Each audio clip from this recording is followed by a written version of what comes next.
กองประชุมร่วมระหว่างคณะประจำสภาประชาชนแขวง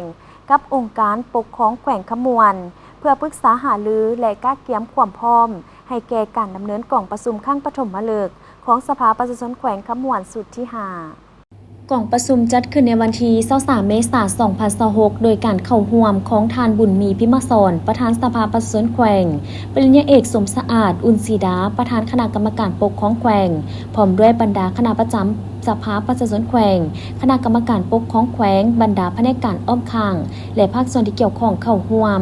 กองประชุมครั้งนี้ได้รับฟังการผ่านบทรายงานเกี่ยวกับการก้าเกียมความพร้อมให้แก่การดำเนินกองประชุมครั้งปฐมฤกษ์ของสภาประชาชนแขวงขมวนสุดที่5โดยเฉพาะบรรดาเอกสารปิ่นอ้อมต่างๆเป็นต้นหางวาระดำเนินกองประชุมหางแผนบรรษากองประชุม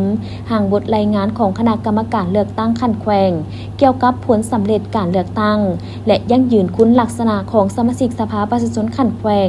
หางเอกสารที่ติดพันกับโครงประกอบกงจักรและบุคลากรขององค์การรัฐขั้นแขวงหางบทประกอบคำเห็นคำถามจ่อจีมหางมติกองประชุมและอื่นๆพร้อมนั้นกองประชุมยังได้ค้นคว้าและประกอบคำคิดคำเห็นต่อบรรดาเนื้อในต่างๆเพื่อให้ประกันให้การพิจารณาหับห้องเอาปัญหาสำคัญ